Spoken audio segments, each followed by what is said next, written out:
안녕 뿌독 친구들, 뿌리 깊은 독해 이동재 선생님이야.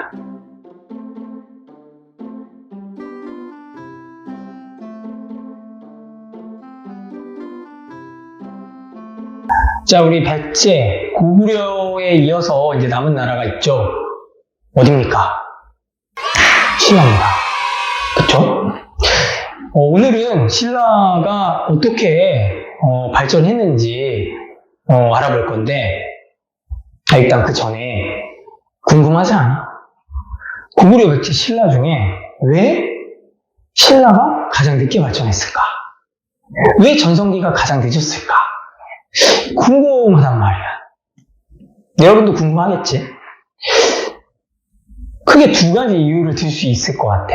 첫 번째는 신라는요, 너희들 여기 지도를 띄워놓겠지만 한반도를 기준으로 동남쪽에 위치해 있어요. 구석에 있습니다. 구석에. 그리고 옆에 높은 산들이 가로막고 있어. 이게 뭘 의미하겠어? 신라는 다른 주변 나라들과 교류하기 어려운 환경이었다. 이걸 뜻하는 거지. 그러다 보니까 특히 이제 너희들 나라가 발전하려면 중국과 교류를 해야 되잖아. 근데 이제 신라 같은 경우에는 그럴 환경, 여건이 갖춰져 있지 않았던 거지. 그러다 보니까 그 백제 고구려가 차지했던 한강을 뺏으려고 아주 죽기 살기로 달려들었던 것 같아. 나중에 살펴보겠지만. 그래서 지리적으로 폐쇄적이었던 탓에 발전이 늦었다. 이렇게 첫 번째 이유를 이야기할 수 있을 것 같고, 두 번째 이유, 이것도 되게 중요한데, 신라는 박씨, 석씨, 김씨 이렇게 세 개 성씨가 돌아가면서 왕의 자리를 차지했었습니다. 물론 나중에는 이제 김씨가 왕위를 독점하긴 하는데, 한동안은 그 신라가 세워지고 나서 한동안은 박씨, 석씨, 김씨 이렇게 세 개 성씨가 돌아가면서 왕위를 차지합니다.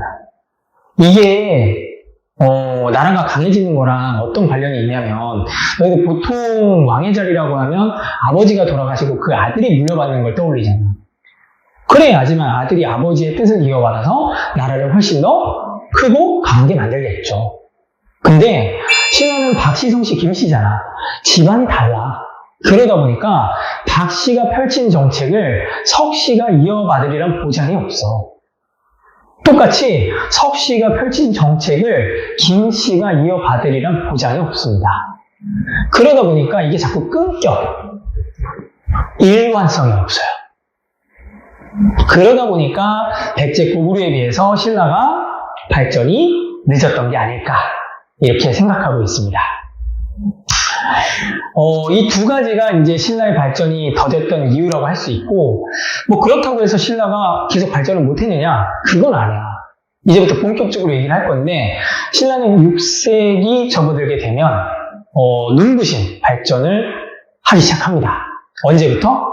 22대 지증왕 때부터. 지증왕 얘기는 너희들이 들어본 친구들도 있고 못 들어본 친구들도 있을 텐데, 지증왕이 꽤 조금 대단한 업적들을 많이 세웠어요. 간단히 좀 알아보자면, 첫 번째로 우경을 실시했습니다. 우경? 우경이 뭐예요? 소우자에다가 밭갈 경자입니다. 합쳐보세요. 소를 이용해 밭을 간다. 근데 뭐와 관련된 거야? 농사 관련된 거지. 전에는 사람들이 너희들 낑낑대면서 농사를 지었어. 아무리 힘을 쓴다고 해도 너희들 소보다 세겠니? 소가 힘이 더 세겠죠. 소가 너희들 강한 힘을 가지고 이렇게 밭을 쫙 가니까 땅을 더 깊이 갈 수 있고, 깊이 갈 수 있으니까 땅 속에 있는 영양분이 더 많이 바깥으로 나오게 되겠지. 그럼 농작물들이 이 영양분을 머금고 더 잘 자랄 수 있겠죠. 그럼 뭐가 잘 된다는 소리야? 농사가 잘 된다는 소리지. 농사가 잘 되면 뭐가 좋아? 백성들이 잘 살 수 있으니까 좋죠. 나라에서는 세금을 많이 거둘 수 있으니까 좋겠죠. 지증왕이 실시한 우경이 바로 백성들의 삶을 풍족하게 만들어줬다. 이렇게 이야기를 할 수 있을 것 같아. 우경이 첫 번째고요. 두 번째는 이제 이것도 백성들과 관련된 정책이라고 할 수 있는데, 너희들 왕이 있는 그 주변 지역은 뭐 관리들이 왕의 눈치를 보느라 백성들을 괴롭힐 수 없어요. 근데 조금만 멀어지면 너희들 지방으로 갈수록 왕의 감시가 좀 줄어드니까 백성을 괴롭히는 관리들이 분명히 생길 거란 말이에요. 지중왕은 이러한 것들을 미리 방지하기 위해서 직접 관리를 뽑아가지고 지방에다 보냅니다. 보내서 그 지방의 관리들이 백성들을 괴롭히고 있진 않은지 이런 것들을 막 감시를 해요.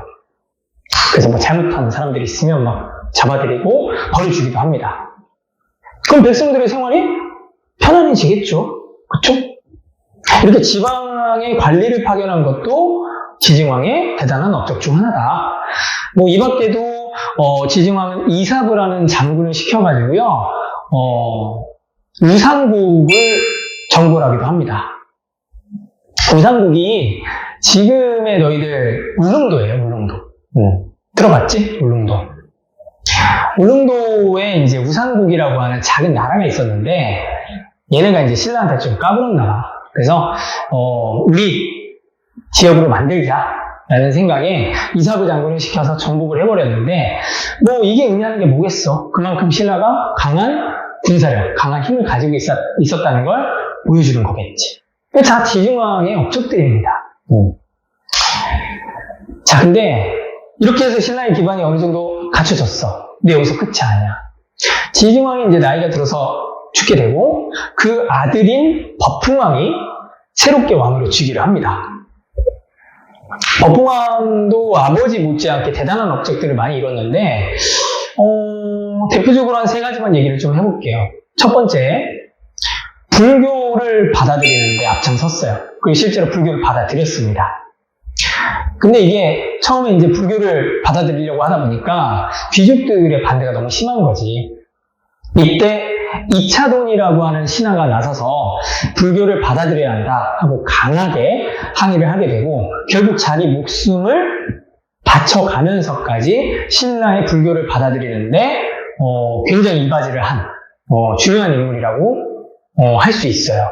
근데 삼국유사에 보면 이차돈 얘기가 나오는데 좀 믿기 어려워요. 뭐 왕이 이차돈의 목을 베라고 했는데 이차돈의 목을 베자 뭐 흰피가 솟구치질 않나, 뭐 땅이 흔들리질 않나, 뭐 꽃비가 내리질 않나, 뭐 기이한 현상이 벌어졌다고 하지. 그래서 이에 놀란 귀족들이 불교 받아들여야 되는구나 하고 이제 마음을 돌리게 되고 버풍왕의 뜻대로 신라가 불교를 받아들일 수 있었다. 뭐 이렇게 이야기가 전해지고 있거든. 뭐 이미 알고 있는 친구들도 있겠지만 불교를 그러면 왜 받아들이려고 했느냐?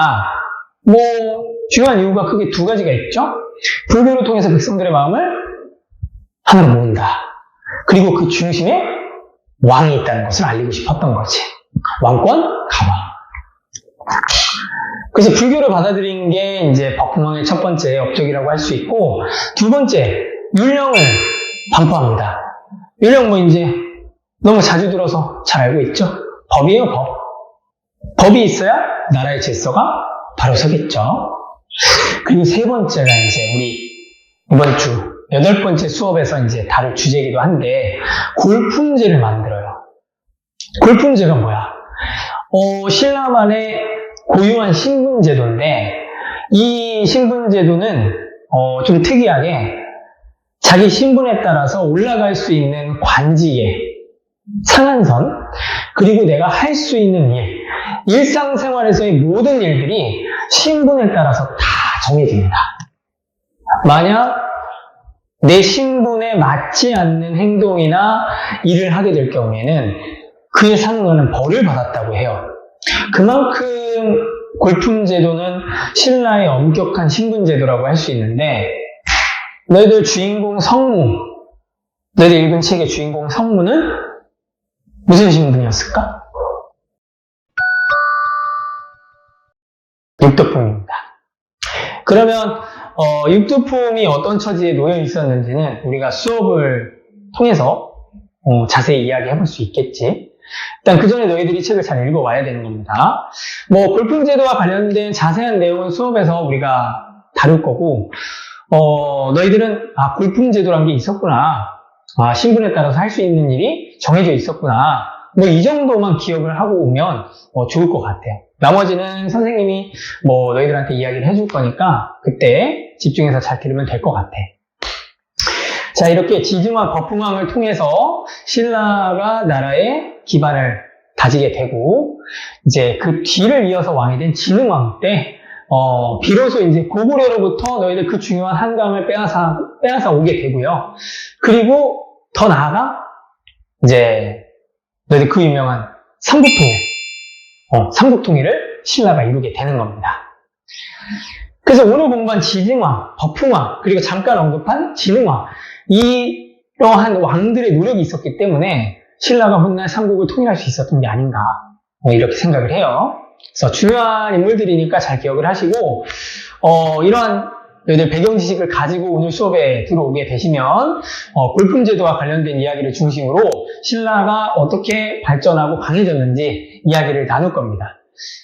백제 고구려 못지않게 신라 되게 중요하거든. 그러니까 이번 영상도 집중해서 잘 보고 수업에서도 열심히 참여해 주길 바라겠습니다. 오늘 이야기는 여기까지고, 오늘 영상 보느라 아주 고생 많으셨습니다. 수업 때 보도록 할게요.